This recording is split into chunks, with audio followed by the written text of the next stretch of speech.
Good morning, afternoon, evening from wherever you are listening. Welcome back to the Breakevens podcast. My name is Corey, and as always, with me is Jack.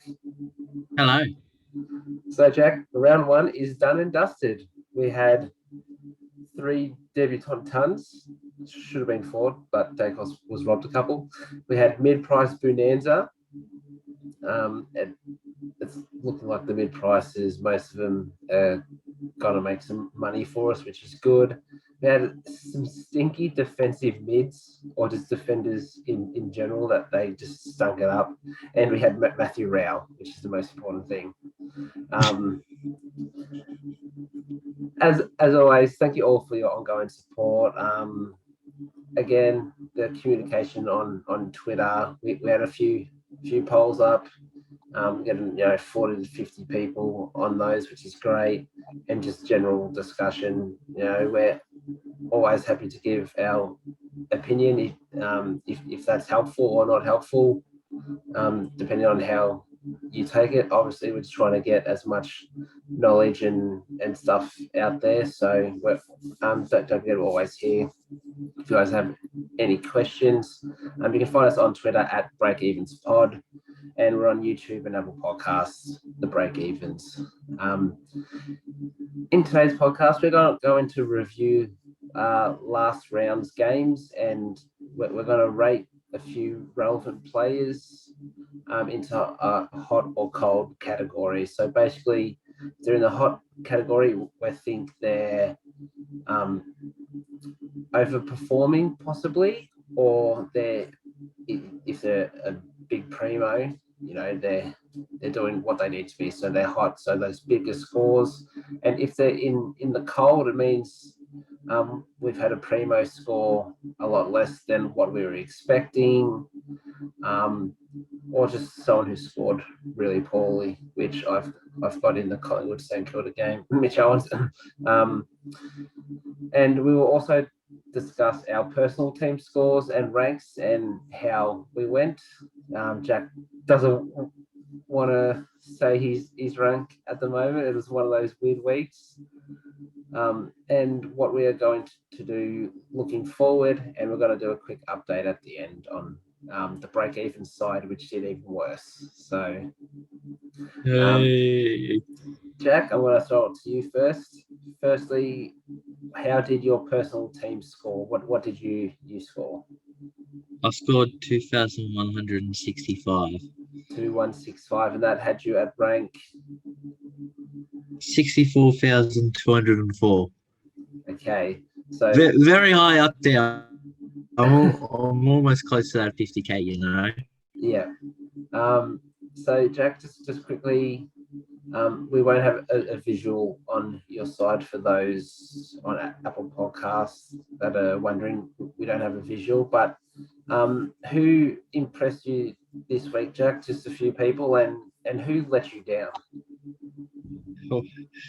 Who impressed me? No one. Will Power. I was expecting mid-90s, and he turned up for me. Lockie Neal. Yep. 140. That was out of the blue. Wits, another one. Yes, big Wits. I was happy to be around that 105 mark with him, and he went 130.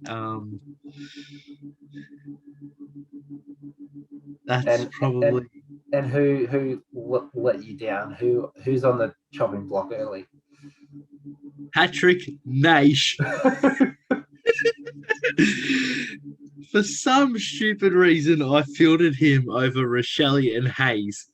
Oh no, you had a stinker there.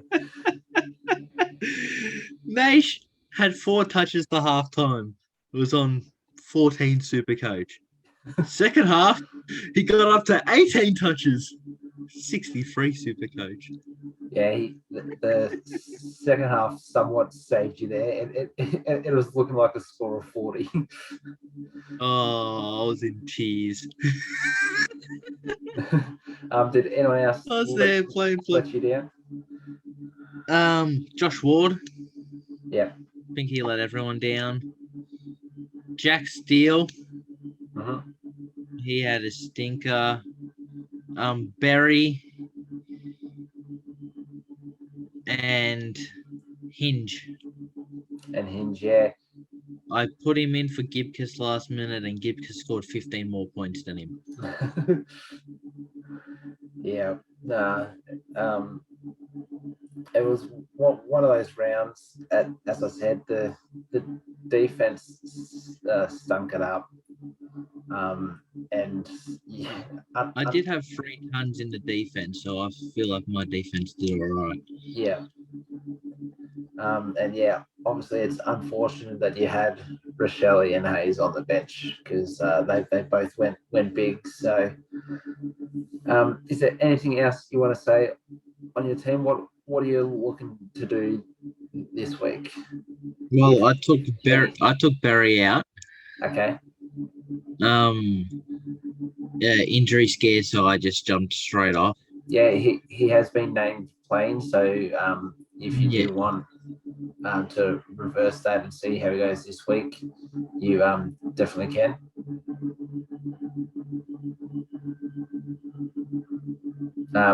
What was that? You cut out after you said you can. Yeah, so he's playing this week. Yeah. So if you want to reverse trade, you can obviously do that. So Well, the person I brought in for him, I went down to Berry from him, and he was bog in his game. was that the goat? It was the goat, Gotinsky. He's just a beast. So he's gonna score 100 every week easily. So I'm gonna keep him in. And the last thing I'm looking to do is maybe move either Nation Rochelle to midfield and bring in like a Nick Martin for the bench, just so I have cover for Ward. Yeah. Because Ward, it's a bit scary. Yeah. Yeah, wasn't great. So I scored 2,304. So that's rank 18,764th, which I thought I would have been ranked better, but turns out that 16,000 people scored 96 more points than me, and that 2,400, which I would have got. I had Hayes on the bench. So, in hindsight, if I had him on the field instead of McGovern, I would have had another 57 points there. And if I had the Horn Francis on for Ward, it's another 40 to 50 points. So if you add those together, I would have been over the 2,400 mark and would have been ranked in the top 3,000. But obviously that's hindsight. I can't change that. I probably should have had Horn Francis on instead of Ward. But yeah, I don't think anyone saw Jack Hayes going nuts like that. And apparently he did it on one leg. So get around him. You just wait till he has 2 legs. Yeah, exactly. the first triple ton. So who impressed me? George Hewitt at my D4, 131. I think he's a keeper now. Matty Rao, who's in my team as well, 157. I'm not going to say McRae, Talk, or Neil. We just expect big scores from them. Nick Dacos, 98. In 5 weeks' time, when he gets defensive status, that's going to be yums. Tim English, 123. I did warn you about English. Yeah, I mean, honestly, against Bourne, I was expecting a 95, but he got 123, so I'll take that. And yeah, Rochelle and Hayes. Unfortunately, Hayes on the bench, but I had Rochelle on the field, 118. So they impressed me. Who didn't impress Lockie Whitfield absolutely destroyed me, 73. My boy, and well, mainly your boy, but the guy I've been hyped on, Justin McInerney, only scored a 54. As you said, Steele, 87. I had Ward on field, which I said, which was 36. And yeah, Jared Berry was on about 50 at halftime. Or no, 50 to 60. Yeah. High 50s to 60. Yeah, and finished with 67 and got injured in like the last 3 minutes. So apart from that, McGovern 70, Canelo 89, Cherry 79. I'll take that. They're all going to be money makers. So me moving forward, I've already done a trade. Just one at the moment. I've gone Hugh Dixon down to Nick Martin. I had Dixon at R3, just so I could swap Hayes in for him, but because I've got Bruce at R3 now, I can swap Hayes with English if needed. So yeah, if English goes down, Bruce goes on field, Jack Hayes goes R3 bench, and English is stuck on my forward bench. So I've still got that cover there. I'm waiting to hear about Justin McInerney. He did get injured. If he isn't playing, then I will be trading him. But apart from that, I don't want to do any more trades this week. Just the one, Nick Martin in on my bench.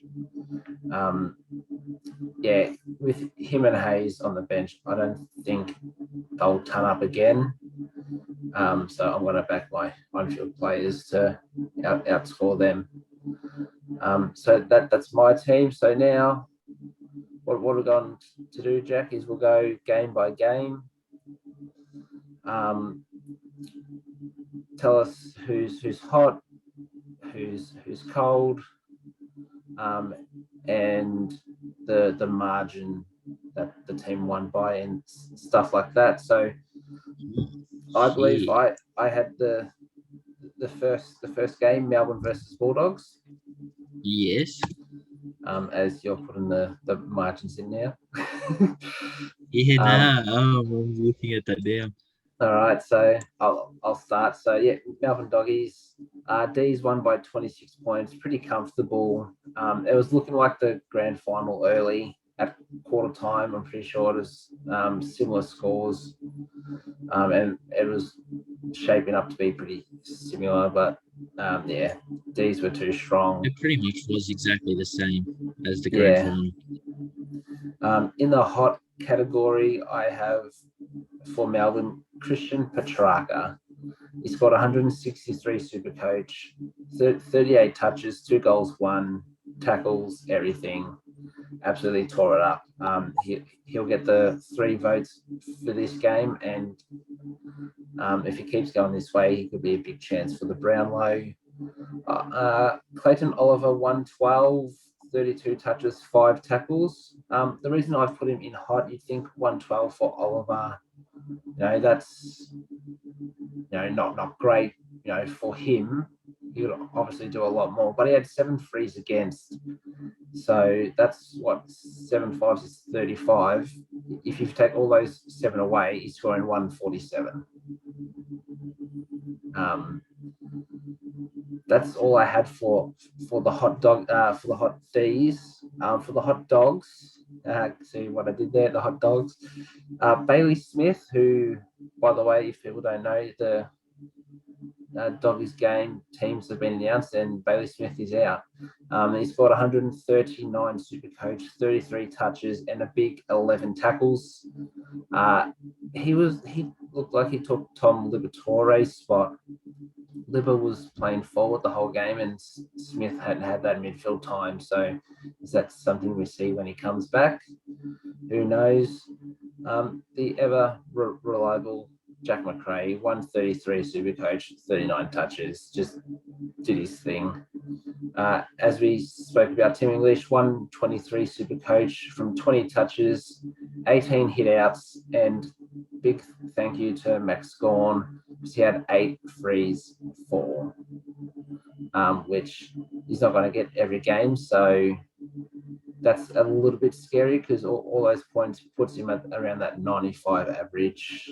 So a little bit risky seeing that, but Max Gawn was his hardest game for a while, and it was first up. He starts getting to some of the easier rucks, so I'm not worried about that. Josh Dunkley, 117 Supercoach, 29 touches and 5 tackles, just did Dunkley things.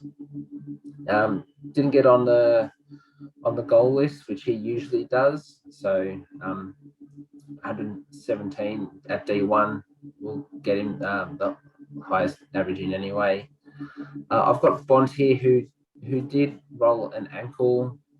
He still scored 105, 17 touches, 1 goal. He's been named, but he possibly could be a late out, but I don't think they'd do that. Dale, 116 Supercoach, 25 touches, 1 goal. He had 6 kick-ins, and he played on from 4 of them. He was under an injury cloud, and they were saying he was 50-50 for this week, but has been named. Same with Caleb Daniel. He was also under an injury cloud, but he's been named. 103 Supercoach, 26 touches. He had 5 kick-ins, and he played on from all 5. And finally, the last hot dog, my boy, the Coleman medalist, Aaron Norton, 108 Supercoach, had 14 touches, 4 goals, 1. Now we move over to the cold. Who's cold for the Ds? Unfortunately, Christian Salem, a knee. I think they said 6 to 8 weeks. He only scored 5 Supercoach. And for the doggies, as I mentioned, liver, 56 Supercoach, had 14 touches, and as I said, mainly played forward, so keep an eye on him. That's Melbourne doggies game. So Jack, you go over to my favourite game of the week, Carlton Richmond. Well, yeah, Carlton won by 25 points. After quarter time, it was first quarter was all Richmond.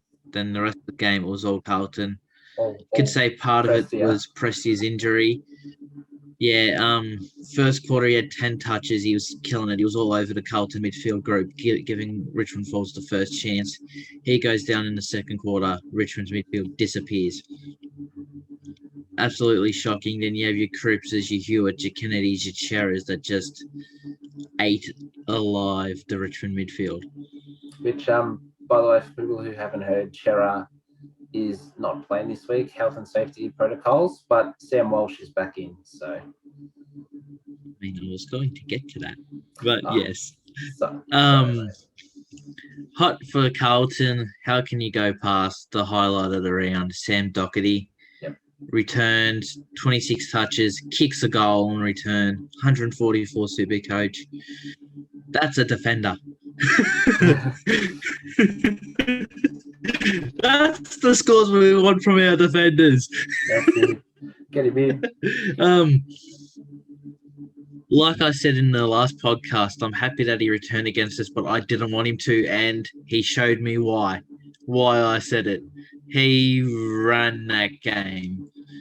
If he doesn't get it's out, like him and Kennedy, I'd say are the two that should get the free votes because they were more influential on the game itself.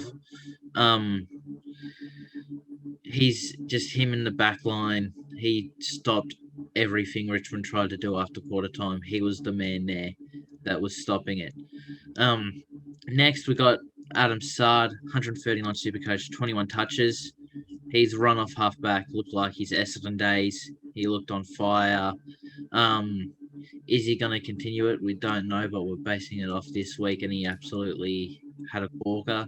Yeah, so one one thing on Doherty and Sard. So with the stand rule on the mark, what Carlton were actually doing is they'd stand there and wait for Sard or Doherty to run past and then do the cheeky handball, which then the person on the mark can't do anything.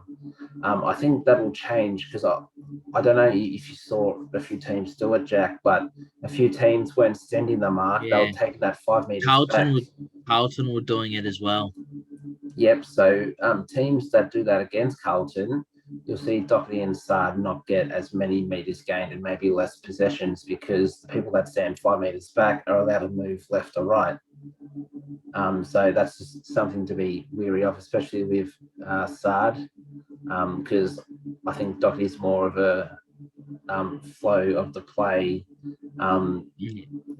sort of guy, where Sard, I think he relies on those cheeky 30 centimetre handballs to run. So just keep that in mind. Next up, Patrick Cripps. Like I said, Carlton's midfield went nuts. 30 touches, 3 goals. It felt like at the start, especially his first maybe 6 to 10 touches weren't great. They felt like they were scrappy kicks that either went out of bounds or turned it over. But like I said, that second quarter onwards, Carlton's midfield absolutely killed it. Like I said, 30 touches, 3 goals. He just ran amok in there, along with George Short, who had 28 touches, a goal, and 2 tackles, 131 Supercoach. Which is a low tackle count for him. Yeah. To be fair, how can you tackle when you have the ball? Yeah, it's true. tackle your teammates. Friendly fire, gotcha. Give me the Supercoach. Do a Russell Westbrook and just stat pad. Yeah. I thought his influence on the game was a bit better than Cripps's. So Cripps, like the Supercoach scores, I guess the 3 goals to 1 is really what put Cripps above Hewitt. But again, he in the midfield, he absolutely ran right against Richmond. I don't think Carlton will have an easier run in the midfield than they did from that second quarter onwards against Richmond. I feel like it'll be a lot more competitive against most teams. Next, Matt Kennedy. Like I said, either him or Doherty for the 3 votes for me. 33 touches, 1 goal, 2. If he kicked the 3 goals instead of 1-2, he scores easily 150. He also had 4 frees for him, so that helped him out. That was another thing that Richmond struggled with. They were just given too many free kicks and 50-meter penalties, which obviously is going to help any team, especially with these new rules, win a game. Especially when some of the 50-meter penalties were just stupid, where it was like they didn't have to do anything. They could have just stayed out and they ran in, and it's a 50-meter penalty and it's an easy goal. I think those were mainly late when the game was done and you guys were like, shit, we've actually lost to Carlton. No, there was the one, I think it got Doherty's goal. Soldo ran and cut in to go on the mark 2-3 minutes after the mark was taken. Like, if he just stayed out and went back, they wouldn't have had that 50-meter penalty and goal. Yep. So it was just stupid decisions like that let Richmond down. My last hot, Adam Chera, 120 Supercoach, 30 touches, 1 goal, 1. Again, is it Carlton's midfield was amazing, or is it Richmond's midfield was shit? We'll find out in coming. Like Richmond's midfield was really poor, but going against other midfields, are they going to score those scores consistently? I don't think all of them will be that 120 plus, especially with Walsh coming back as well. He's going to cut their scores down a bit as well. It'll be interesting how that goes off.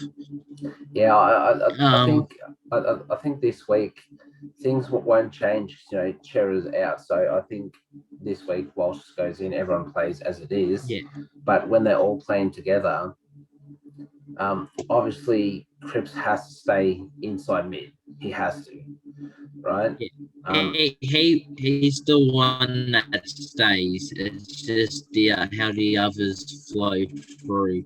Yeah, I think they keep Hewitt pure mid as well because he's the only defensive mid there, which means Chera and Walsh, they're both elite runners. I think that they'll go wing into the midfield, or Into the guts. like Walsh can start on the wing at a centre bounce, and then just basically play as the fifth mid around the ground. So I think that's what they'll do, which for Chera and Walsh owners, that's actually good because that's what they like to do. They like to spread from the contest and rack up the possessions that way, where Cripps and Hewitt are all contested beasts. So I think that there's points. Unfortunately, I think Matt Kennedy misses out a bit more. Yeah. My colds for Carlton. First up, Charlie Curnow, 8 touches, 2 points, 36 Supercoach. Got locked up. A lot of people were looking. He was actually one that played pretty decent.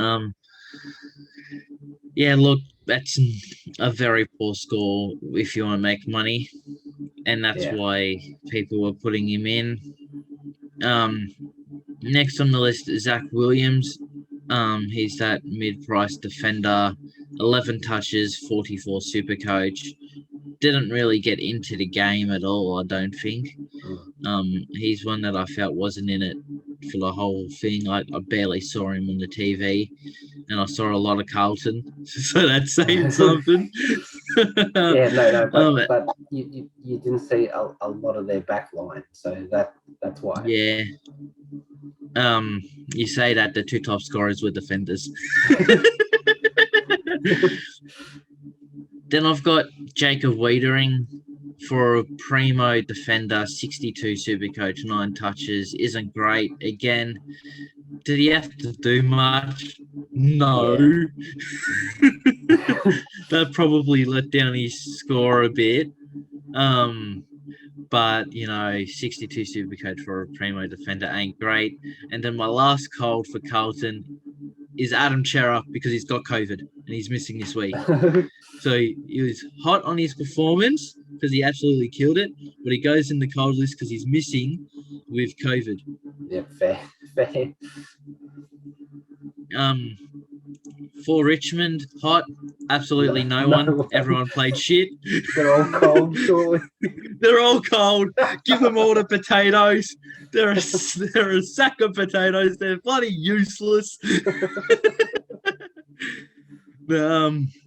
Hot for Richmond, Jaden Short, 109 Supercoach, 21 touches. I reckon a fair chunk of his score were kick-ins. Could have thought took a lot more. Like 109, he didn't play that great. Yeah, that's why I'm saying I was shocked by the 109. I'll take it. It was one of 2 defenders to turn up for me. Well, he had 21 touches, 19 were kicks, so that probably boosts his score up a bit. Dusty, 21 touches, 1 goal. Fucking bullshit. I swear the second and third quarters, I did not see him touch the ball once. He scored 108 Supercoach, so that's why he's in the hot. I don't know how. I've got no clue how. I feel like they just felt sorry for Richmond and they're like, let's give it to Dusty because Dusty everything. I'm shocked then, and I'm still shocked now how he got 108. He was one that I put down as one of our poor performers for the game. Harsh. And the last hot, Shy Bolton. 3 goals, 16 touches. Had a lot of midfield minutes, which he didn't have in the preseason. As soon as Presti went down, it felt like Bolton and Arts were running in the midfield along with Dusty and Cochin. Well, does that make him a pod with Prestia down? Do they give Bolton those minutes, or do they give it to Graham, who is a bit underdone, and over the next few weeks he builds into it?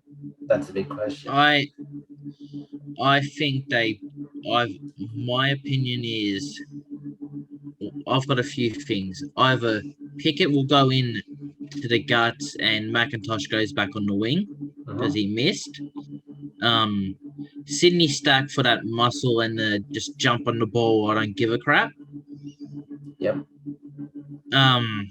Or they bring in a Collier, Dawkins, Dow, or play Ross in the midfield more. I don't think Ross will play in the midfield because that was his time to play midfield when Presti went down and they gave it all to Arts, who was hopeless. Yeah, because Bolton last year, So, when he played midfield, showed that he can average over 100. So I'm not sure what his price is, but I think he's 400 and something. Yeah, he's around the same as Graham, who's around 450. Yeah, so he could be a good pod option for a few weeks, or those that are looking at a draft, you could get Shy Bolton. I mean, like in saying that, 3 goals too. If he makes that 5 goals, yeah, it's crazy. Like he was probably our best performer. And the last pod for Richmond I've got is Jack Ross, 290k, and he scored 88 on the wing with 20 touches. He looked like one of our best. Just as that pod moneymaker, he's someone played wing all game, 8 marks, 20 touches. He looks like the wing's not affecting his ball gathering that he had through the preseason.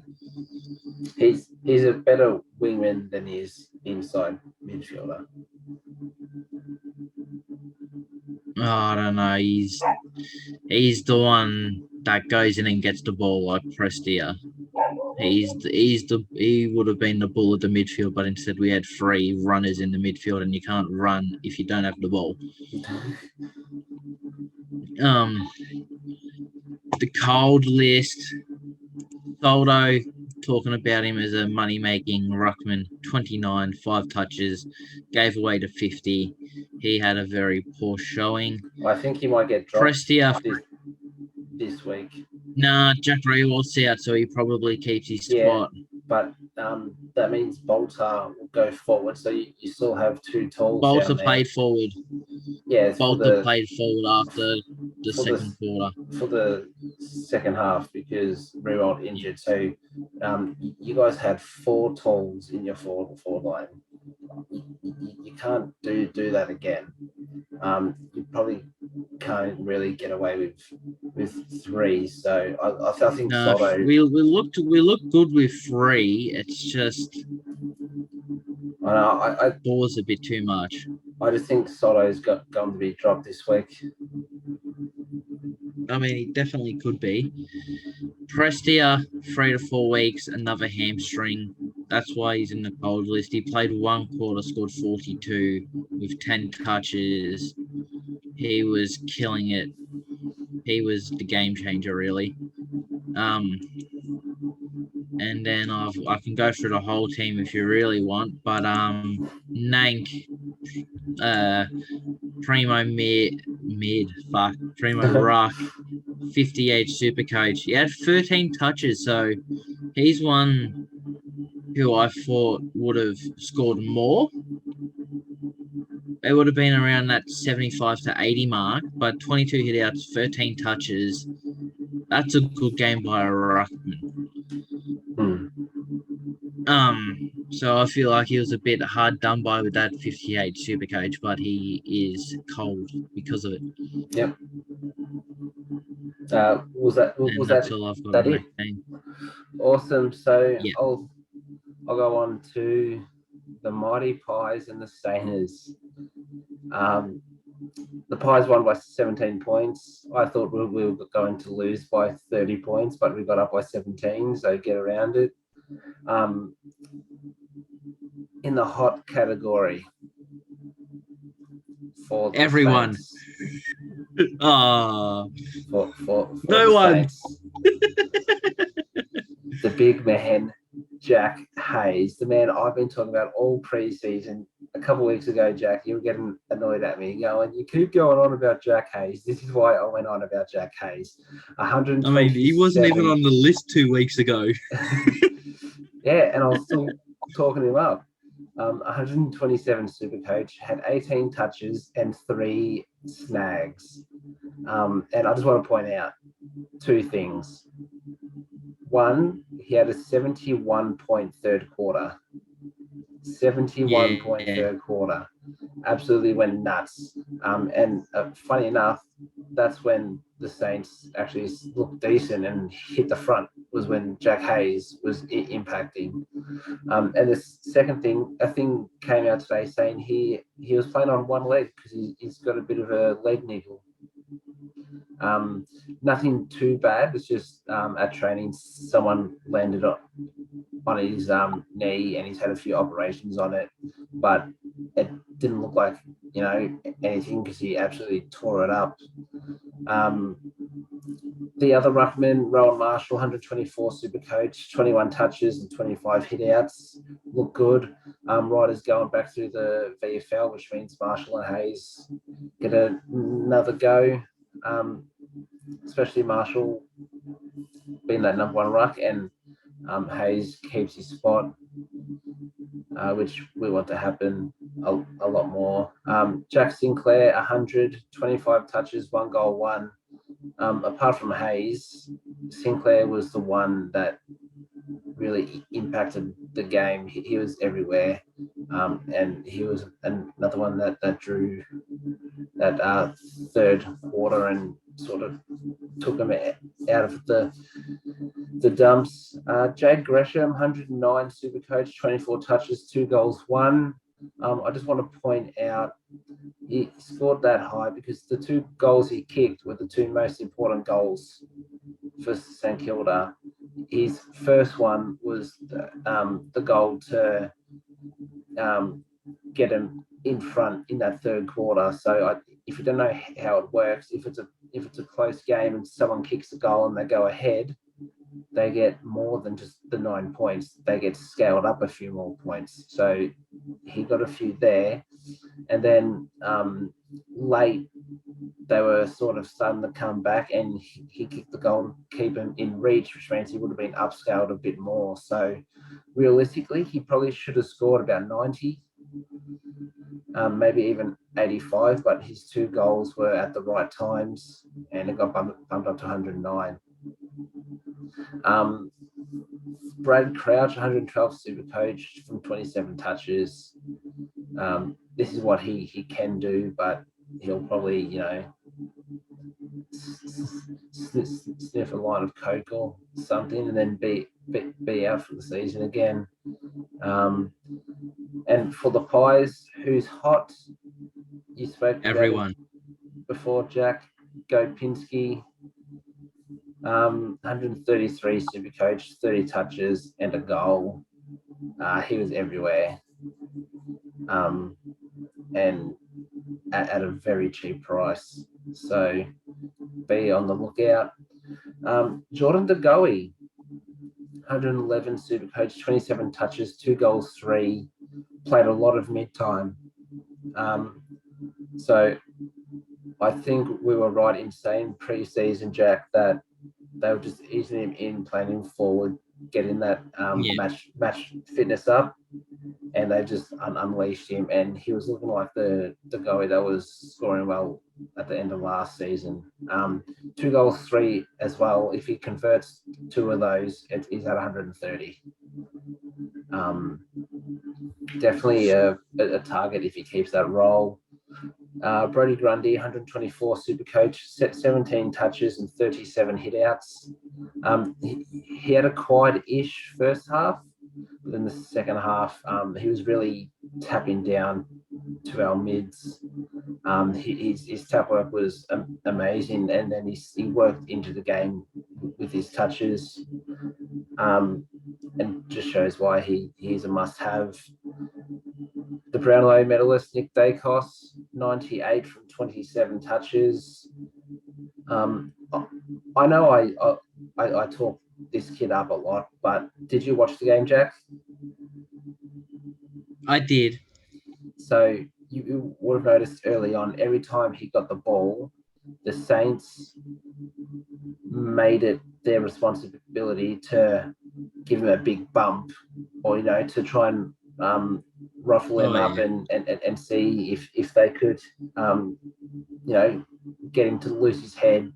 But I think he just showed that he's mentally tough and he's pure class, because they'll bump him around everywhere, but that didn't change a thing. They He got the even gave ball. him a couple of jumper punches after he turned it over Yeah. at the start.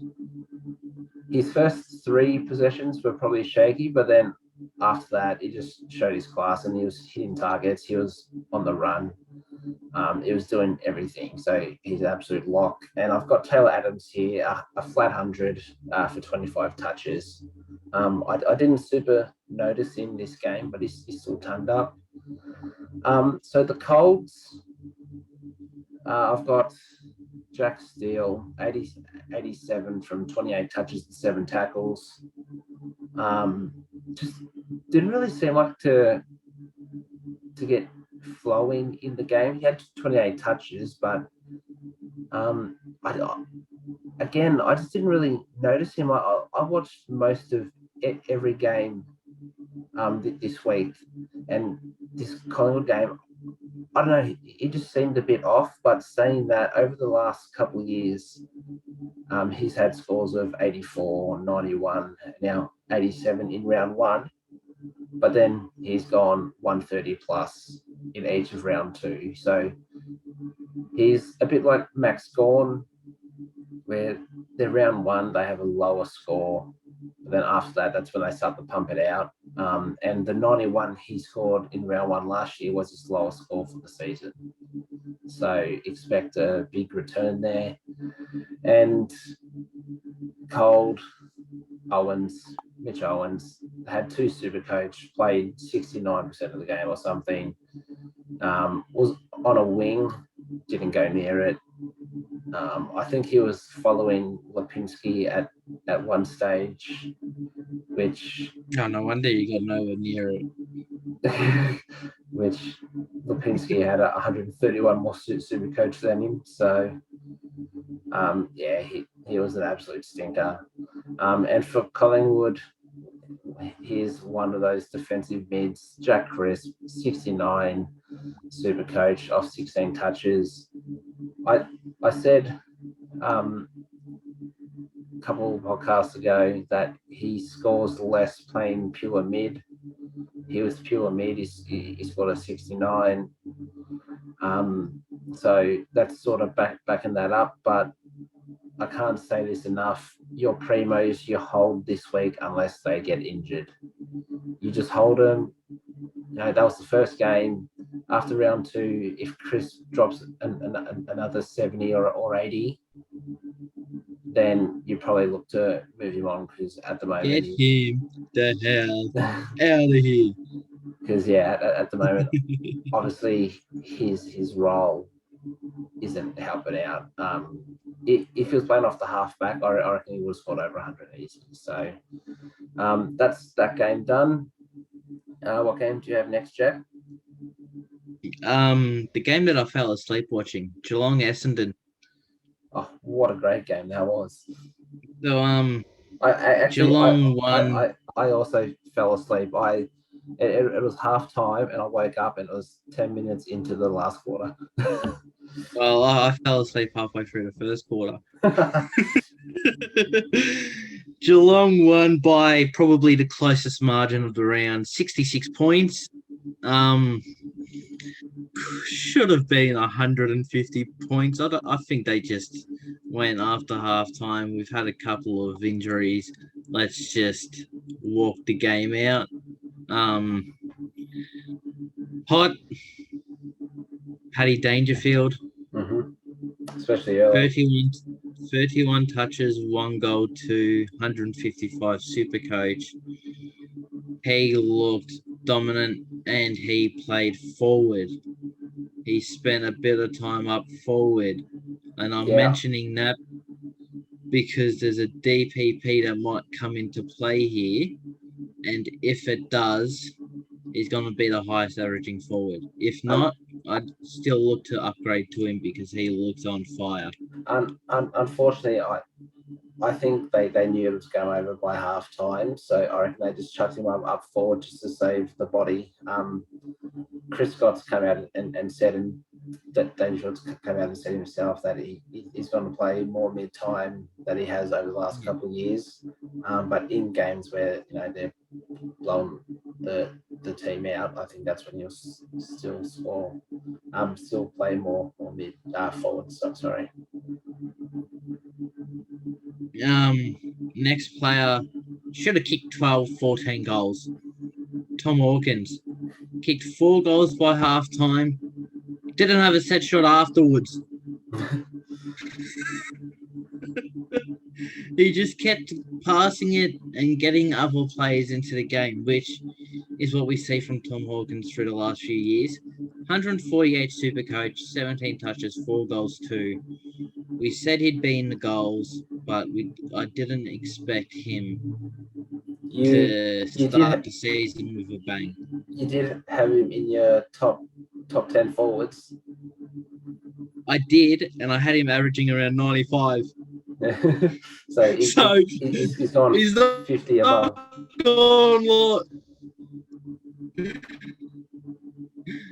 He's not lower, which is good. But he just had so many goal assists in the second half where he could have easily, if he took all of his shots and he scored the chances that he missed, he could have easily double tonned. Yeah. It was the Tom Hawkins show. Nothing against Dangerfield. Dangerfield gets the free votes easily, but it was the Tom Hawkins show.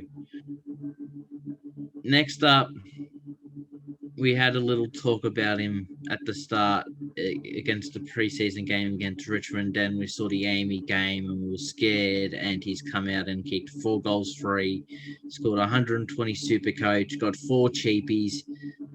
Tyson Stengel. Yep.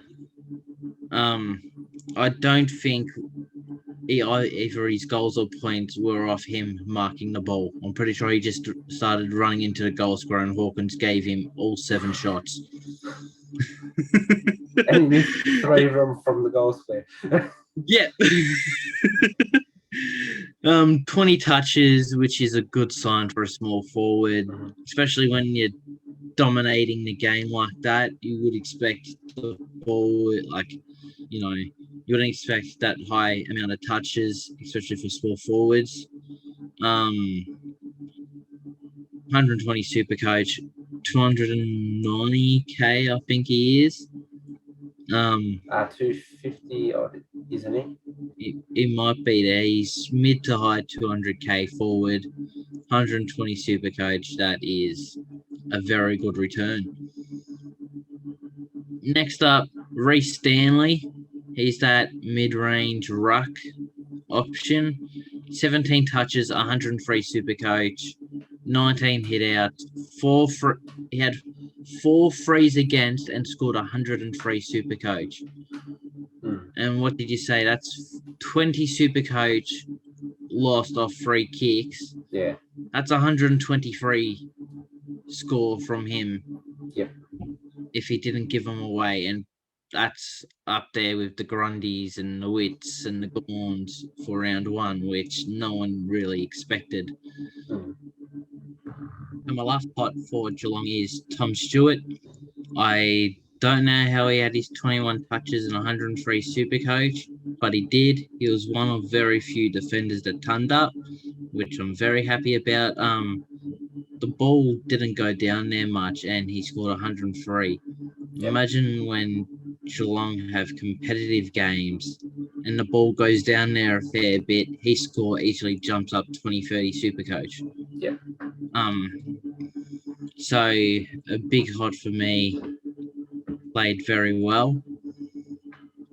especially with the limited time he got to use the ball and get the ball because it just never went down there into the last quarter. Hot for Essendon.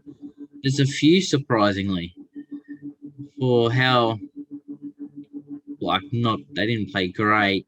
They had a fair few plays that played really well. First up, Nick Martin. 27 touches, 5 goals, 114 Supercoach. He got 3 cheap goals running into goal and handballed off to him. Yep. I can't see him kicking 5 goals again this year in one game. The possession gathering, I reckon he will still get that 20 plus touches because he was just getting the ball everywhere throughout the game for him.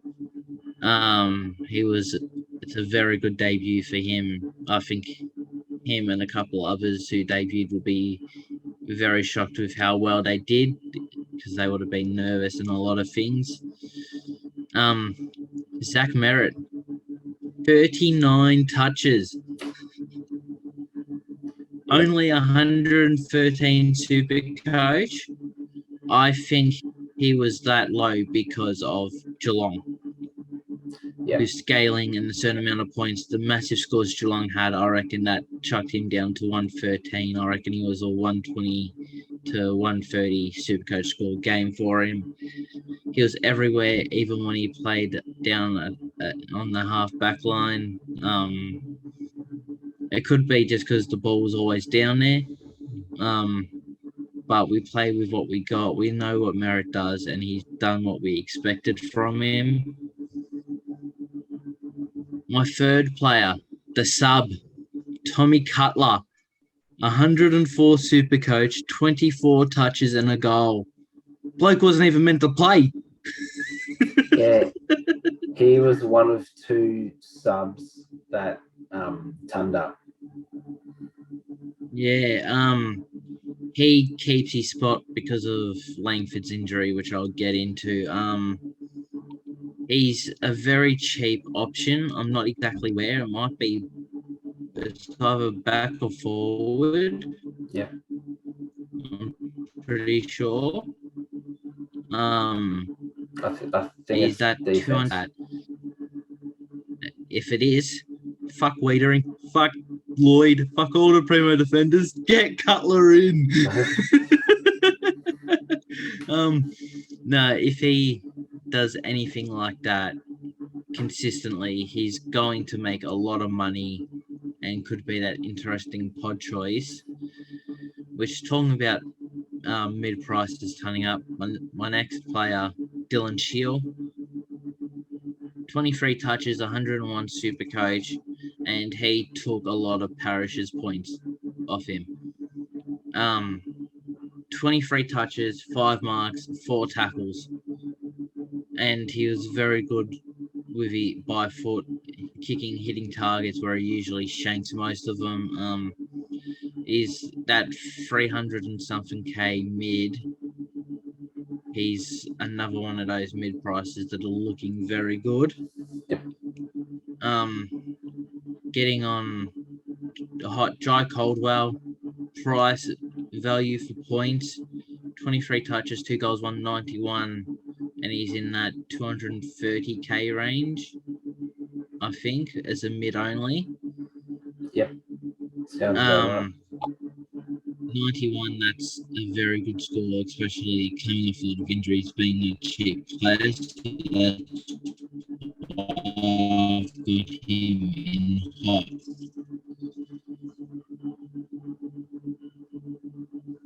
My colds for absolutely knocked the hell out.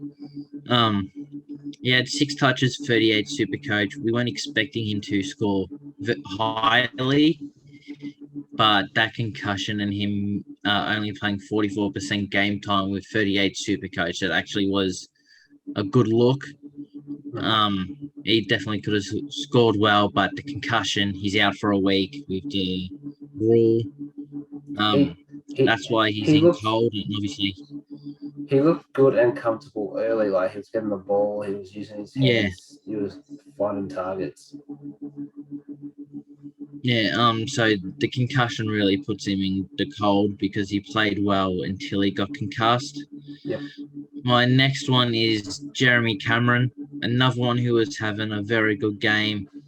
Hip injury, went to hospital. He's fighting to play this week. Yeah, So I've got him.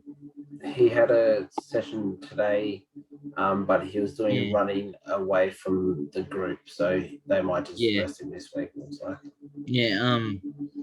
He was another one that looked on fire, mid-priced forward, but there's an injury to him again, which seems to happen a lot lately with him last few years. It was a very unfortunate incident that happened that caused it. Mm. The collision with, was it Stewart, I think, Yeah, I think so. or Laverde? One of them. Yeah. Might have been Laverde. Yeah, it was Laverde. Yep. Yeah. Yeah, you could see when he was in the room trying to move, he looked very uncomfortable. I don't think he plays round 2, but he's a chance. But that injury puts him in the cold list. Yep. And my last cold for Geelong, Cam Guthrie, 25 touches and a goal. He scored 92 Supercoach, which you think that's a pretty decent score. But he's that high-end midfielder, and we're looking for 110 plus, especially at that 613k mark. One thing that probably let his score down a little is he only had 72% game time. But like last year, Guthrie isn't a massive time on ground player compared to most midfielders. So that probably let his score down a bit, because when he was on the field, he killed it. But we're talking about Supercoach here, not performance. Yep. That's my cold for Geelong. For Essendon, Cole Langford, another hammy this week. Thankfully, this isn't Prestia and it's Langford. It's a big 10-weeker. Yeah, 8 to 10 weeks. Possibly surgery. Yeah, these Supercoach season's done. There's no way when he comes back he can go and be a consistent scorer for us. Where he could have been a good pod choice, his body let him down again. My next one is a bloke that you were talking a lot about. Get him in the defense, pretty good. Dyson Heppel, 15 touches, 42 Supercoach. That 505k mark in defense you want. Interesting thing is he started on the wing. So could that be why he scored so low, because he didn't have the role like he did last year? Well, if you look at his Supercoach average, his highest averaging season he played on the wing. That's why. Okay. That's why I was saying he could be a good option, because he's got that wing position back, but he just didn't get anywhere near it, and it's not looking like with age. I think he might have to go on that half back like Pendles and stuff are doing. Obviously it's the first week, so if you got Heppel, don't chuck him out just yet. It is a scary score. I traded him out in draft. I saw enough. Did you? Yeah, he's gone. I traded a Prestia out, but that's for a reason. He got injured. So yeah, Heppel's on my cold list, along with the man. I'm glad this happened because we both said Short will play better than him. Ridley, 68, 17 touches. He took a few kick-ins. We said that we don't think he'll get any kick-ins or very little, but he took a fair few. Obviously, that didn't help him that much. He only had 5 marks. Don't know how many of them were intercept, but yeah, no, he doesn't look like someone who will be scoring too well. Yep. And that is it for that game. Yep. Just another quick cold one. Kane Baldwin, 123k forward. Probably going to get dropped. Oh yeah. He doesn't look great. Yeah. All right, so I had the GWS Swans game. Unfortunately, I was only able to watch half of this game because I had life get in the way. So the hot for GWS, Tom Green, 164 Supercoach. What I watched the first half, this kid was everywhere. He was doing everything. Could this be the year he breaks out? Who knows? He had 31 touches and 2 goals. Went absolutely ballistic. Can I just say, in an earlier podcast, I did say have a look out for him, and you said stop it. You're an idiot, and then he went and done that. So I'm pretty happy about that. Yep. Tim Taranto, 119 Supercoach, 28 touches, 1 goal, 3. He wasn't too much of a butcher this week, which is good. He was a butcher in front of goal, with 1 goal, 3. Played mostly forward though. If he can keep, an average of 100, 105 while Green's out, those who have him, I think, will take that. Josh Kelly, your man, Jack, 116 Supercoach from 27 touches. Looked to play a bit more wing than in the guts from what I saw. He was on a massive score at 3/4 time. Then he had like 2 or 4 touches in the last quarter, which let him down a little bit. Yeah. Harry Perriman, 109 Supercoach from 24 touches. He's a bit up and down. Quality player, doesn't have the consistency though. Big Matty Flynn, 119 Supercoach, 17 touches, 30 hitouts as the main ruck. Most likely Bruce back this week, so let's see what he scores this week. That's all GWS hot. So Sydney, hot is Isaac Heaney, 141 Supercoach from 25 touches and 3 goals. Got some midfield time, pushed forward. Just everywhere, and he's looking like a consistent player, but that's only round 1. They've got Geelong this Friday, so we'll see how he goes there. Luke Parker, 167 Supercoach, 21 touches, 5 goals, 1. Played a little bit forward, not as much that you'd think DPP, but did spend time down there, which he usually does anyway.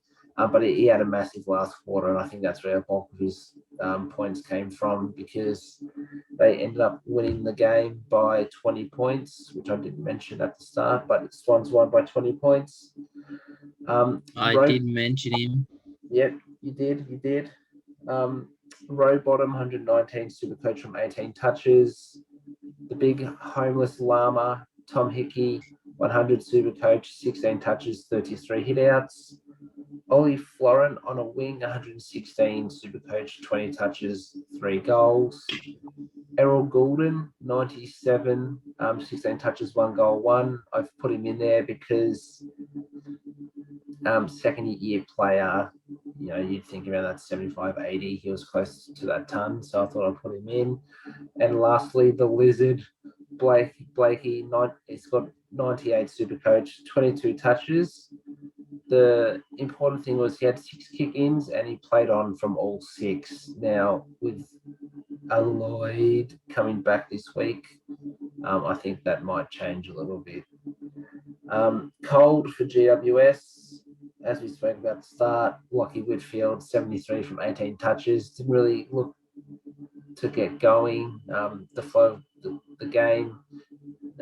Did well in patches, but it wasn't a consistent outing for Whitfield. I think he only had 3 touches in the first quarter, which is very rare. Lockie Ash, 31 Supercoach, 8 touches. I said he could be a possible pod breakout because he having that win time, but didn't get anywhere near it. And for the Swans, Justin McInerney, 17 touches and had a small late niggle. Not what we wanted. He scored 54 Supercoach. yeah, pretty disappointed, but I'm going to keep him this week unless he's not named. But I think he might be on the chopping block next week. So keep an eye out for that. And that's the GWS Swans game. Jack, who played next? Probably the best game of the round. Brisbane, Port Adelaide. Best game of the round, mate. Did you see how they fucking played? I'm just going score wise, very close. Well, the skills were shit house. The umpiring, that was the worst umpire game I've ever seen. Apparently, someone had a list of all the frees and all the frees that should have been paid, and they missed like 20 obvious ones. Like it made no sense. They were on drugs or something. It was an absolute shocker of a game, and that's probably why it was close, just because there was a shit game all around. My hots for Brisbane, starting off with who won? Brisbane by 11. Yep. I thought I did say that. My apologies. I might have missed it because I was just talking. I could have not said it as well. I do have those moments. So yeah, first hot for Brisbane. Lockie Neal, 31 touches, 140 super coach. He was absolutely everywhere. 7 marks and 6 tackles for Neal. Don't really see him have a high tackle count like that. To see that added to his game just takes him to the next level. He was amazing. Next one for Brisbane, my boy, the Big O. 122 super coach, 13 touches, 1 goal, 29 hit out. He absolutely killed it. He started very slow, but his second half was amazing. We were worried about him against those average at best ruckman. He was against average at best ruckman in Scott Lycett. The only thing he's got going for him is his mustache, and not many people like mustaches. So yeah, that's a good sign for the Big O. He wasn't against a big boy ruck, and he took the piss. My next one, an absolute shock for me. You saw him get the ball a bit, but I didn't realize he had 20 touches and 106 super coach, and that is it Marcus Adams? Yeah. I think it's Marcus. Yeah, 106 super coach. He's that low to mid price defender that turned up again. Intercepting defender. He had 11 marks, and out of his 20 touches, 16 times he kicked the ball. Yeah. He looks like someone who can score very highly. He played an amazing game. He was great by foot, good composure around the ball, marked everything. Really can't fault him. Yeah, unfortunately, he's one of those guys that scores that ton, but then next week you'll see a 50 to 60.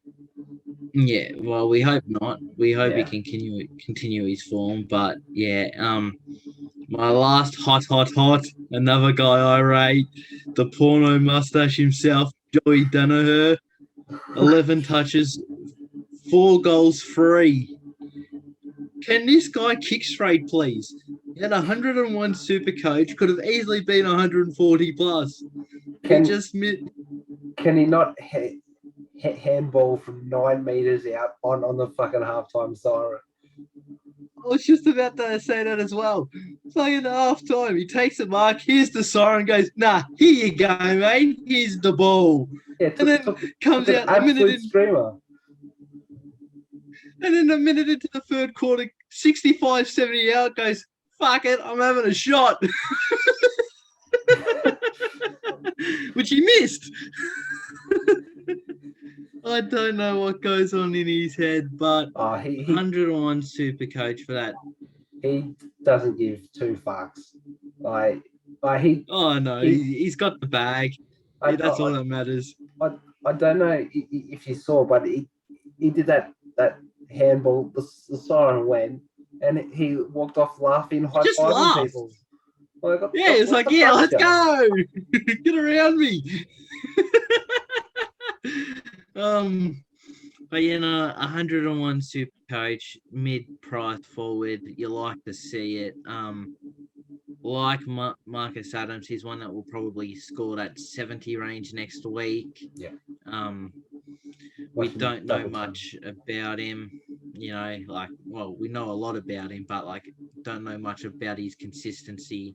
Yeah. And with his kicking woes in front of goal, that's going to let his points down a bit. Yeah. I've got two more hots for Brisbane. Mainly, these are price for points. Yep. First one, Lincoln McCarthy, that mid-price forward in that 300k range, 97 Supercoach, 14 touches, 2 goals, 2. He looked very good. He had 3 free kicks, 4, which probably helps his points up, and he also had 6 tackles. So that probably helps his points up a bit, but he played a very good game. And the last one, Moneymaker, at max is either a high 100k or low 200ks. I think he's just a ruck. He might be ruck forward. Darcy Fort. Yep. 93 super coach, 6 goals, 6 touches, 2 goals. Oh, I'm rep godding. He had 21 hit-outs, and it felt like, which is a good sign for McInerney, because they were switching ruck to forward, so he wasn't just going to the bench. Yeah. McInerney did have 76% time on ground, which he does, because he's a tall unit. It's a lot harder to play a long time on ground like Sanderlands. He was around that mid 70s to 80s with his height. But Darcy Fort, I think he keeps his spot. He's no Archie Smith. He's no bloody I'm gonna ruin you, Steph Martin type bloke, and do nothing with it. He did a lot with it. He's someone to look out for. Yep. And going hot for Port Adelaide, man that we spoke a lot about, but not that, we spoke a fair bit about, but not for these type of scores. Travis Boak, 32 touches, a goal, 149 super coach.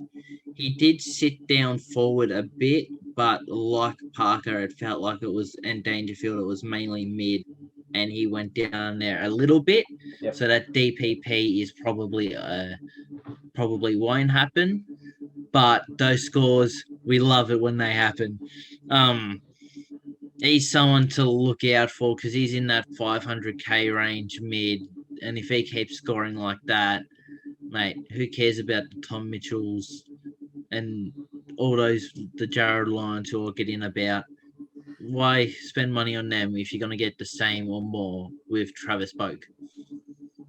If he can continue this form, of course. Yep. Another one we spoke about that we said was mainly a draft option, told us to shut the hell up, and came out with 36 touches, 2 goals, 2, 144 super coach. Mr. Daniel Houston, we have a problem. Mainly played on the wing and absolutely killed it. Racked up heaps of posies, did a lot of good from it.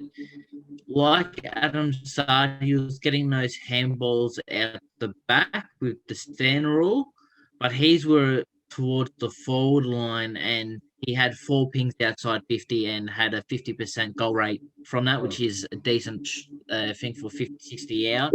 Sometimes he looked very good, and again, he's that mid-price defender that we could look to if Whitfield lets us down again. Yep. And he goes off again.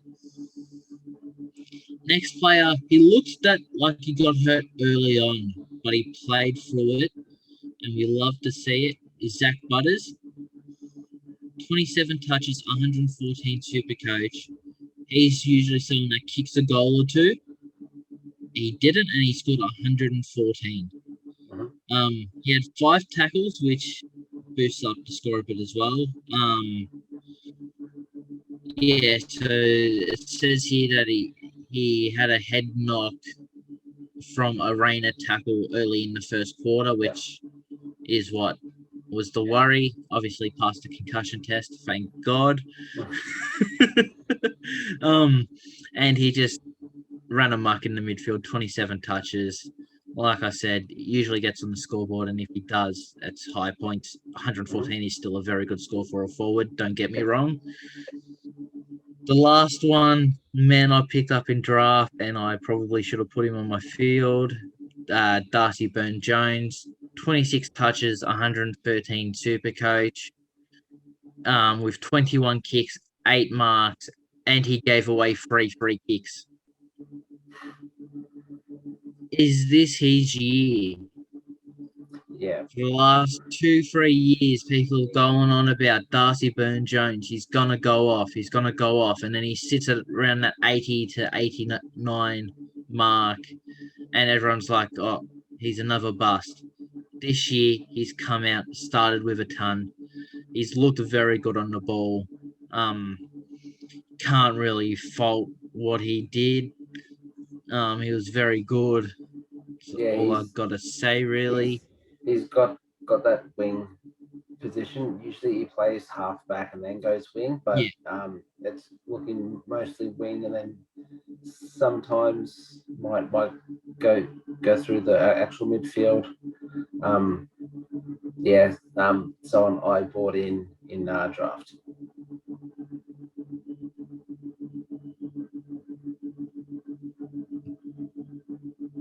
I bought him in. Nah, that's what I. Yeah. I had him last week. Football seedsman. Oh no, sorry, I bought in Dan Houston. I was gonna say, oh, that worked. I got the goat in draft. Let me just quickly sub him on because 5 doesn't look like he's playing, and I don't want to get robbed again. My last hot is price to score again. Riley Bonner. He's very cheap from what I know, in that he's either 200k or low 300k. 24 touches, 90 super coach. Looked very good. Like most of Port's halfbackers / wingers. He's someone to keep an eye on. Colds for Brisbane. Dane Zorko. He looked pretty good early on. Hurt his Achilles. He is a chance to play this week. Yeah, but with Achilles injuries, good to go. Yeah, with Achilles injuries, but they're not easy to just push off. It could have just been precautionary with some tightness or something, but 26 super coach. He came out and said that he heard a pop. So they were worried that he might have done it again or something, but apparently he's good to go. So who knows? Yeah, so that injury obviously puts him in the cold. If he plays, that's great, but also 26 super coach is not good. Could be not what we want. Could be a Kitty Coleman. It could be after 10 weeks. Yeah, pretty much that's how Brisbane roll. Next one, Cam Rayner, 50 super coach, 13 touches, 2 points. I did see him in the midfield a fair bit. He didn't look composed on the ball. He butchered it a lot. It looked like and with him being one of the players that we're looking at to make money, 50, better off chucking Mitch Hinge in your forward line for 100 and something K cheaper. The next one, an absolute robbery. Mitch Robinson, or Mitch Robbery as I'm calling him. He stood still, copped a headbutt to the ribs. See you later, mate. That's a week. I don't like him. He's not a super coach option, really. But that report, obviously, for people that took a risk with him, they're paying the price. shouldn't have been reported and Willie should have, but the Don't AFL's get me the started. AFL. It's Um, absolute bullshit. My next cold, obviously, Jared Berry, 60 super coach at halftime, 67 at the end of the game. We spoke about him right at the start. So I'm not going to go too much on him, but a very poor second half. Did hurt himself towards the end of the game as well, which is a bit scary with his Yeah, past. the same shoulder as last year, but Yeah, he's been cleared, so he's all good. yeah, it's still a scary sign, and that super coach is not Yep. great. The next two I'm putting together, Hugh McCluggage and Harris Andrews, both scored 68. Both didn't really get into the game. I'm chucking Harris Andrews in here as he is one of the primo defenders like Wiedering and scored that 60, which is not good, especially for people who backed him like me in draft. Should have had Darcy Moore on the field over him, but we move. My next one is Daniel Rich, someone we both had to score very well this year. Mm-hmm. Did have an injury complaint to hip. his back. His back muscle tweak, it says, but it might be a hip muscle tweak in the second quarter. It was pretty funny watching the game, seeing him get taped. It looked like he was sucking his gut in to try and get the tape around, and the tape would not go around. He's a big boy. It did provide a comical laugh. 18 touches and a point. He's usually that 24, 25 touches player. 71 super coach for the high of high-end defenders as well. He's like 5th or 6th highest priced defender. Absolutely not great at all. And my last one, a bit like Jack Steele, Jared Lyons, his role does not suit him at all. No. 23 touches, 87 super coach, and he's around the same price as Tom Mitchell. I would say he's a clear avoid. If you have him, leave a week. Who knows how Brisbane and he play this upcoming week, but he is definitely on the cold list for me. Yep. And now, after going after every player on Brisbane's list, time to get on to Port Adelaide. Yeah, fucking hell. Start off Dersma, collarbone. It wasn't even from the Mitchell Robinson headbutt that he did that he got injured, and Robinson still got a week. Collarbone is missing a few weeks, I'm pretty sure. Nah, he's a chance. Oh, he's a test. Yeah, he's a test, so he might play, but that obvious injury scare. Alirali, he's missing 5 to 6 weeks with an ankle injury. Nah, it's more. Sure. I had to look on the injury list, and it said 5 to 6 weeks with an ankle. Oh, for Alirali. I'm pretty sure I heard it was a bit more because it's a syndesmosis. I'll just get it up. Injury news. Port Adelaide, fucking need to scroll down a fair bit. Port Adelaide, Alirali, 5 to 6 weeks estimated return. Oh wow, okay. I thought I saw more, but yeah, it's a syndesmosis. Yeah. The next Port Adelaide player, Trent McKenzie, did his knee. He could be playing this week. An injury, scary, but he also didn't have the Supercoach score as well with 68. And my second last, actually, for Port Adelaide, Connor Rosie, went from absolutely taking the piss in the Amy series to having an ankle knock, not on the injury list, so he's fine, but scoring 25 Supercoach, which included a goal and 5 touches. Not what we want. And my last cold, Ollie Wines, 29 touches and a point, 101 super coach at his price. Like Cam Guthrie, we want that 110 to 120 score. He had deposits, he had a point, he had 6 tackles. He did everything right. He might have butchered the ball a bit, which let his score down a bit, but at 101 super coach for his price, that is not a good score that we are looking for. Yep. And Awesome. that is all that I've got for that game. Awesome. So now I'll move on to the game that shouldn't have happened, but did.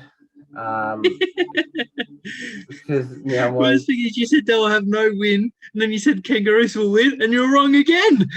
Yeah. So Hawks versus Kangas. Hawks won by 20 points. The hot, I have Jack Gunston, 104 Supercoach, 18 touches, 3 goals, 4. Very inaccurate. For him, like there was a time him and what's his face, Bruce, they went on like a 15-game streak, like not missing. But yeah, 3 goals, 4. Sick Dog, Sicily, 105 Supercoach, 27 touches, 4 kick-ins, and he played on each 4 times. 105, you'll take that. One of few defenders to actually turn up that had high selection percentage. Mitchell Lewis, 110 Supercoach, 13 touches, 3 goals, 1. I reckon 110 is his scores combined in his career, and he's just come out and done it in one game. I've put your boy in here, Jack, Dylan Moore, 90 Supercoach, 19 touches, 1 goal. Probably about 30 more than what you'd expect. Someone who I'm really interested in, Jack, is Jai Newcomb, 119 Supercoach, 18 touches, 1 goal, 1. Playing off the halfback and wing is looking really good. CJ Giath, 118 Supercoach, 24 touches. It's good to see him and Sick Dog both being able to score points. You sent a thing through to me today saying Will Day might be a chance, so it'd be interesting. He's playing round 2, yes. Yep, it'd be interesting to see how their scores go. Is it Sam Frost? Yes. Yep. It's not Jack Frost. He's a little anime dude or cartoon Disney. Yeah. And well, Jack Frost used to play for Collingwood. It was shit house. But Sam Frost, 100 Supercoach, 17 touches. Don't expect that from him. That's all Hawthorn. I'll go on to the Kangas. Man who had no hamstring a few weeks ago, who came back, Aaron Hall, 129 Supercoach, 31 touches, 6 kick-ins. He's another one that came back early, isn't he? Like Walsh. Yep. Yeah. So expect Walsh to go big. He had 6 kick-ins, Jack, and he played on from 5 of them, which is just he's just a seagull. Luke Davies Uniac, 125 Supercoach. I told you early, Jack, this guy, potential breakout. He's going to do more than Greenwood. He had 27 touches, 9 tackles. I'm pretty sure he scored 40 more points than Greenwood, so sucked in. Jai Sinkin, 43. Yep. Jai Sinkin, 112 Supercoach, 29 touches, 2 goals. That's what we expected from Simkin, not in the Amy game where he only had like 7 touches or something when he was shit house. Someone I'm interested in for DPP is Luke McDonald, 140 Supercoach, had 27 touches, 3 kickouts, and he played on all 3. Currently he's a 400-something K midfield only, playing off the halfback, which is his favourite role. If he keeps that role, he's shown that he can score points with Hall and Zeeple down there as well. So if he gets that DPP, could be a good pod. Talk about Zeeble, 115 Supercoach, 20 touches. He had 3 kick-ins and played on from all 3. As we go to the colds for Hawthorn, Tom Mitchell, 29 touches, only 80 super coach. I think it's just the first few weeks it's got to be like this because he's probably playing And he was with coming that back. groin. Yeah, I was going to say. Yeah. So the first few weeks might be a bit more, but hopefully he gets back into it. The next bloke, something surprising with Sam Mitchell's coach is they've allowed the long sleeve back. Chad Wingard loves the long sleeve. It didn't work out for him this week with only 58 super coach, 11 touches and 2 goals. He did nothing until the last 5 minutes of the game. Yep, and his score got bumped up from one of his goals. I'd say Josh Ward, 36 super coach, 13 touches and a bit of an ankle complaint, but 46% time on ground or something, did not look good. Leave him on your bench if he's named. If not, I'd probably leave him anyway because he'll probably come back round 3, but it wasn't a showing that we wanted from him. James the Warpedo Warbull, 55 super coach for 12 touches. I think he's lost that mid-roll now, so not good. Max Lynch got concussed on 11 super coach. Not that he was an option anyway, but he was only playing because McAvoy had the COVID. So as we go on to cold for North Melbourne, Taron Thomas, 48 super coach, 11 touches, looked lost. I told you he was high. Look lost. I'd stay away from now, but I mean, it's round 1. We had a lot of people score low, so see how it goes this week. The one-hit wonder, CCJ, Callum Coleman Jones, 26 super coach, 4 touches. That draft pick's looking pretty good. I think he's a big chance to get dropped this week just because they had 4 tolls. They had Cherry, Goldstein, and Larky along with CCJ, and CCJ just looked like poo. He looked lost. So he'll probably go out, which is good for Cherry, who scored a 79. You might see a bit more ruck time, but if not, when he goes forward, it'll be a bit easier for him to get the ball because CCJ is not there. And Ben Mackay concussed on 1 super coach, so he's out this week. And that's it for that game. Stuff you Hawthorn. I got the tip right. All right. I want to retrace my statement from the last game we spoke about. Adelaide Freo, 83-82 Freo win. I didn't watch the game, but so I don't know how disposal was. But seeing that score, it must have been an exciting game to watch. And that I think it was Heath Chapman spoil on the line that won him the game. The 30 super coach spoil. Yeah, that was ridiculous. Getting into the hots for Adelaide, I said in our first podcast, our very first one, watch out for this man. Low 500k mid, and he's going to dominate. Benjamin Keys. I don't think his name's Benjamin, but that sounds cool. It is now. It is now. 37 touches, 1 point, 128 super coach. He has not lost that role at all. 5 tackles. 5 tackles to add on top of that.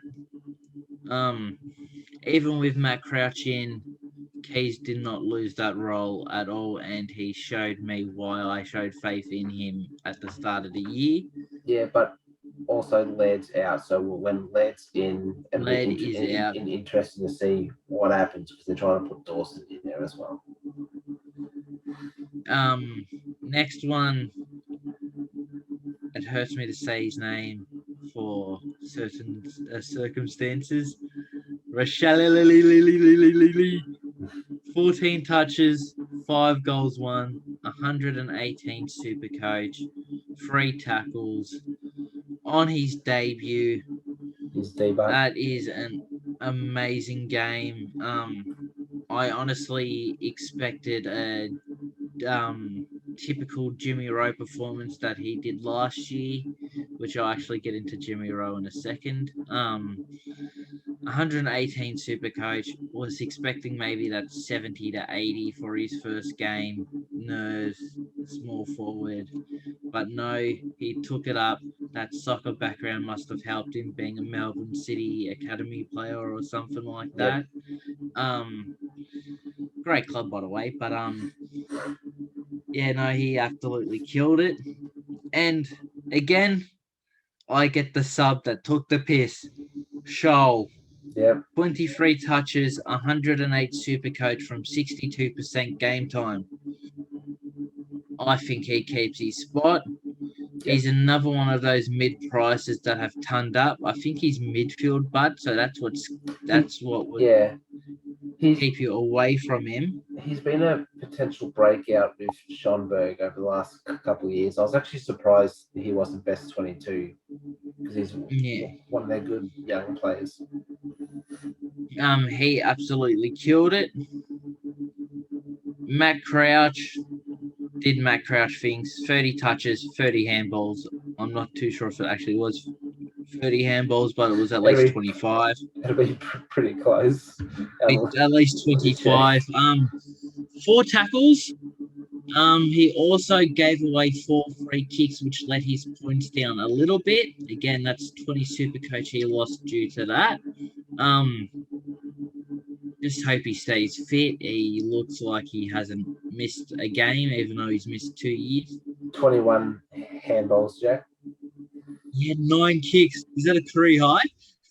It must be. No, it was honestly good to see him back and still racking up those possessions, getting that Supercoach score that we love. And my last hot for his price, I mentioned his name a few seconds ago, Jimmy the Third Rowe. 21 touches, 2 goals, 97 Supercoach. Pretty sure that's a career high possession game for him, seeing that he did not get over 10 at all last year. What about the first round where he turned up? Surely he had more than 10. Yeah, no, I was just gonna say, I think it's like last year, first round fever. He got his celebrations out. Who doesn't love a Jimmy Rose goal celebration? Yeah, there's him and Rochelle in the other both love a celebration. So it's exciting to watch. You might tune into Adelaide games just to watch the celebrations. Oh, absolutely. Oh, bloody go on good old KO. Most watched teams this season, Adelaide. But he played an absolutely outstanding game. Moving on to Freo, Andy Brayshaw, man of the match, 28 touches, a point, 3 votes, lock it in. Absolutely killed it. This is what we were hoping he would do.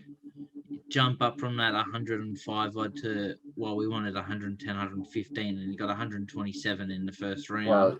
Well, he got close to 115 last season, I think. So now we're looking at 120 plus, which I think he can do. Just see how he goes against the tag. He had 7 tackles, which helps, and 3 free kicks, 4, which is very nice. 28 touches, 20 by foot. Don't really need to say much more. Absolute gun. My next one, Rory Lobb. 73 touches, I was about to say.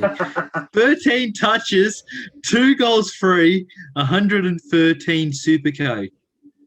Playing a forward ruck role. It doesn't say how many tap-outs he had. Mustn't have had one or very few.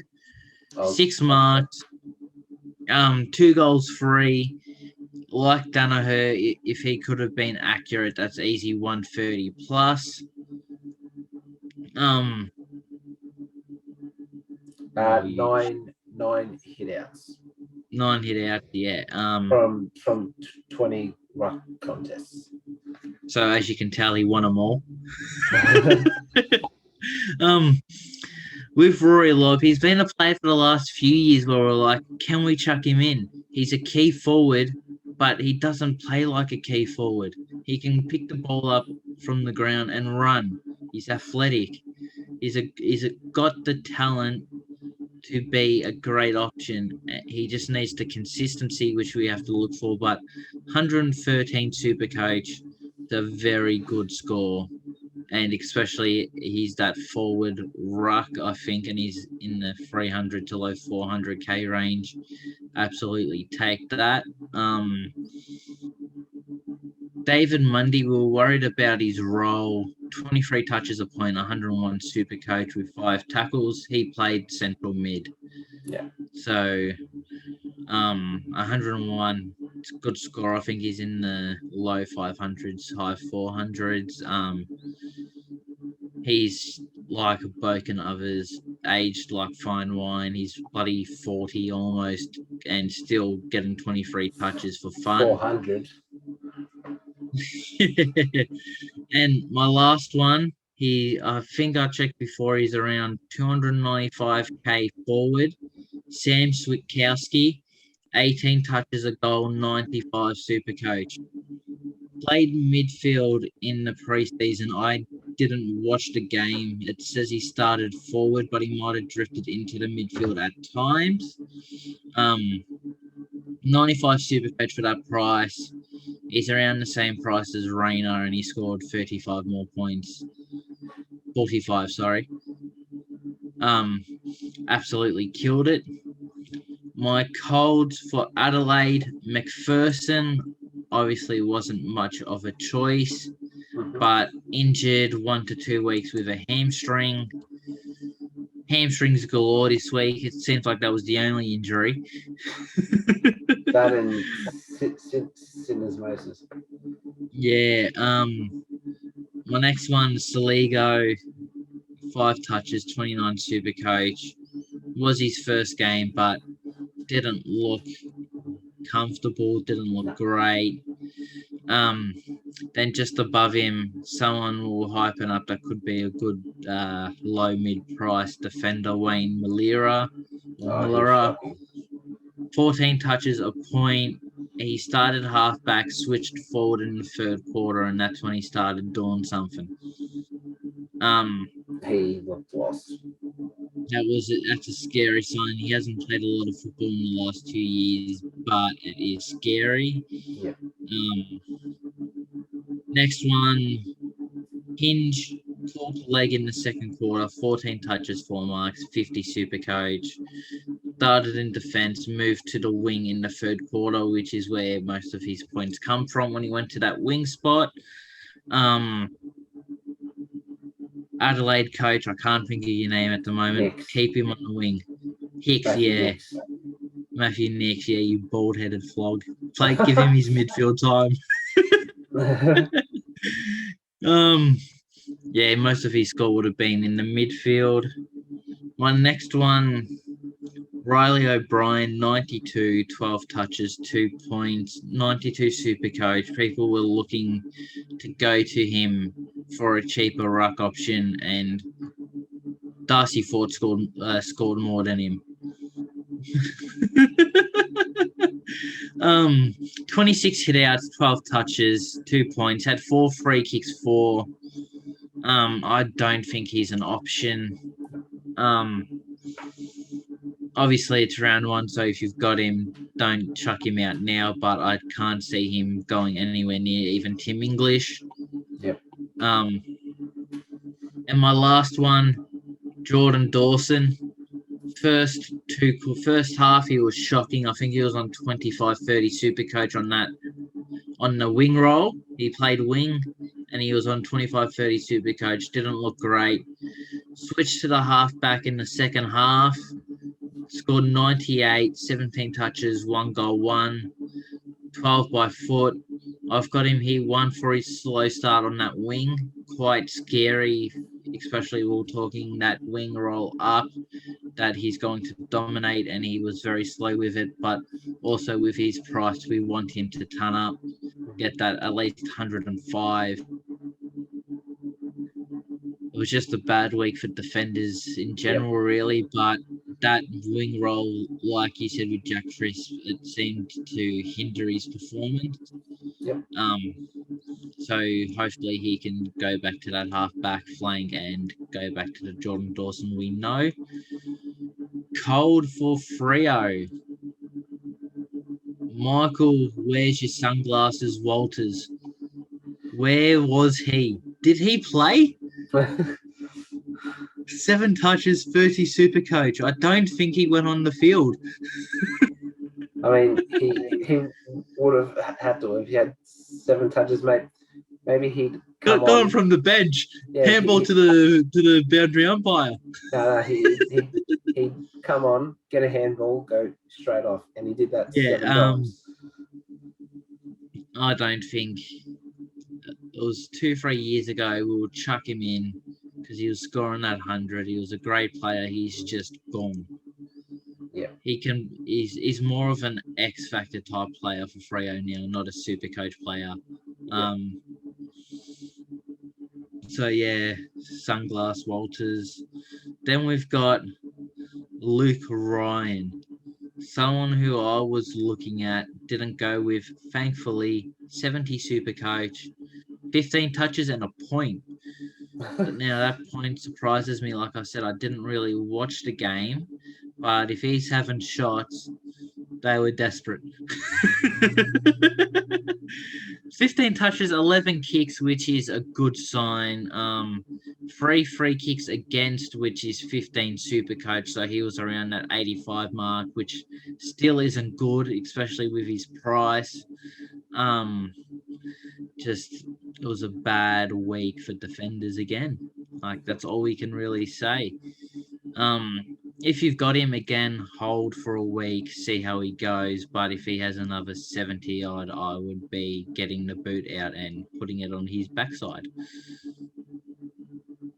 And my last one, and it's because we were hyping up him up so much, Caleb Sarong with 88 Supercoach, 23 touches and a point. We said this was a massive breakout. Started in the midfield, had 3 tackles as well, but didn't look like he's improved from last season. He's around, that is pretty much what he averaged last year. It doesn't look like he's improved. Obviously, it's round 1 and there's a long way to go, but that is a worrying sign for people who were looking for that breakout like we said he would. I'm still backing him in. Yeah, like I said, it's only round 1. He looked good. Just needs to fine tune a few things. Yeah. That's all I've got, and that's the last team that I'm doing. Sweet. Well, I'll go on to the final game. The West Coast Eagles versus the Suns. Hot for the Eagles. Luke Foley had 99 Supercoach, 24 touches, came out of nowhere.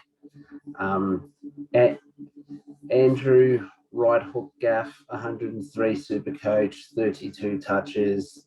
It is a good right hook. Being the only midfielder, you'd expect that. Jack Redden, 103 Supercoach as well, off 28 touches.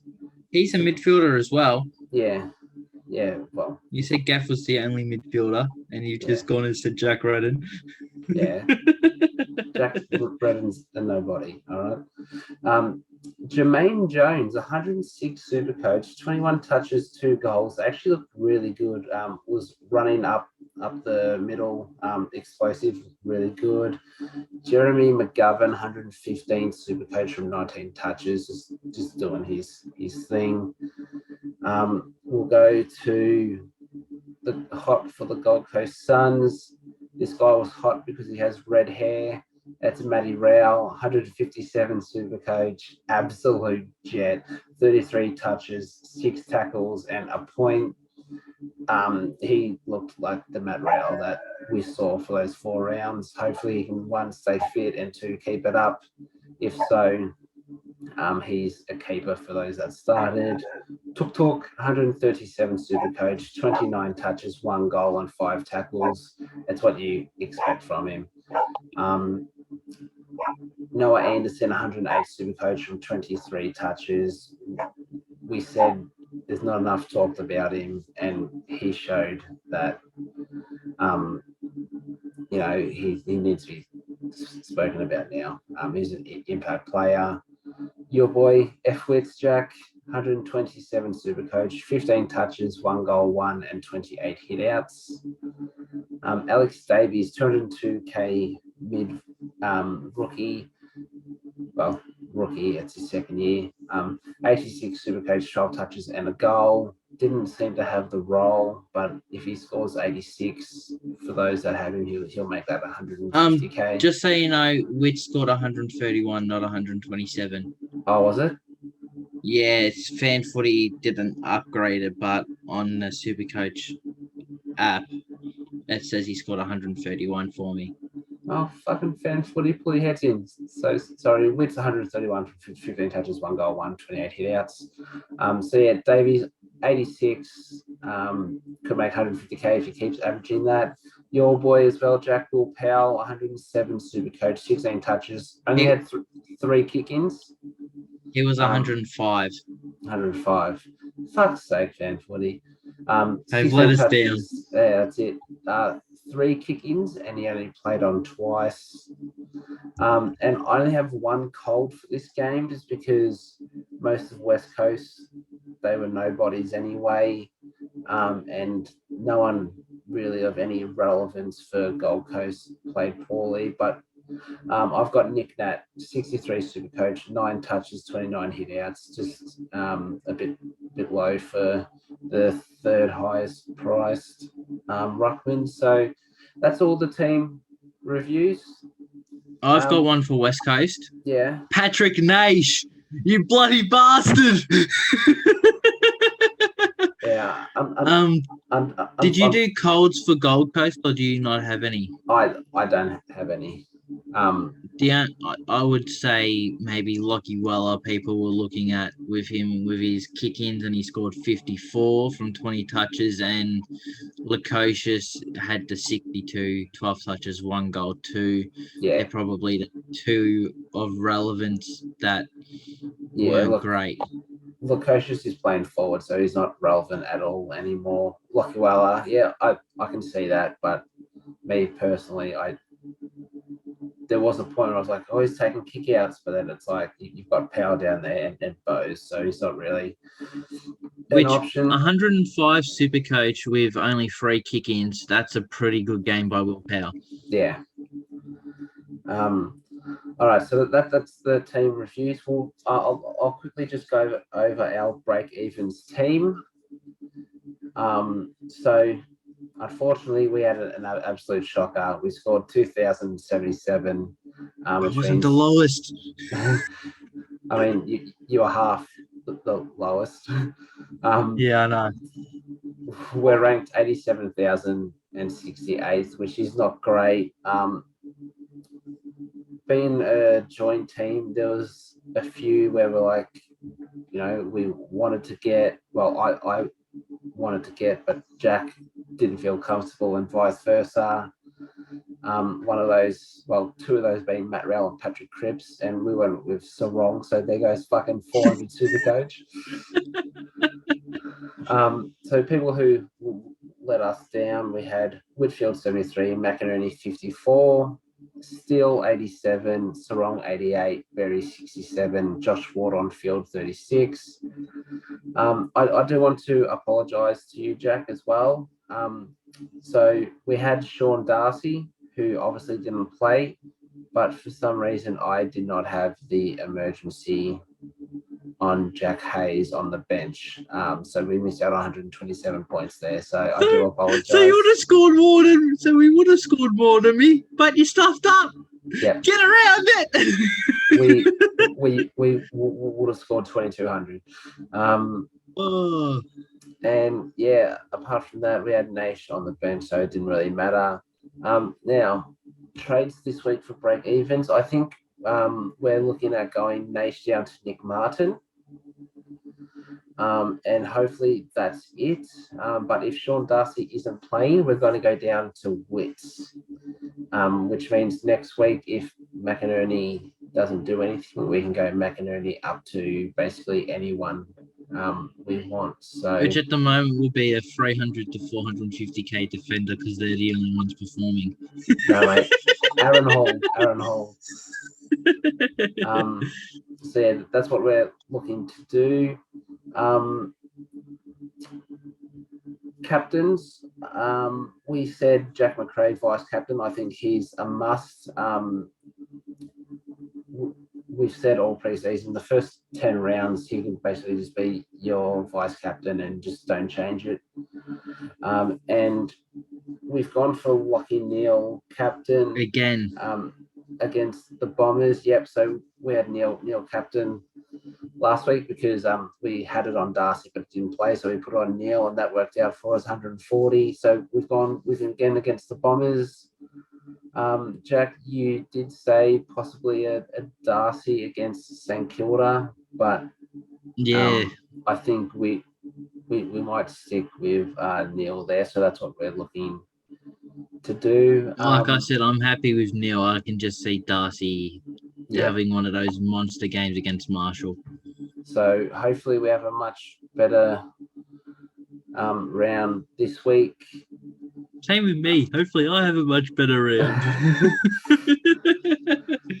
So that'll actually do us for tonight's podcast. Moving forward, this is how we'll be structuring our podcast. So we'll go through our game reviews. We'll let you know how we did personally, and then at the end we'll quickly go through our break evens team.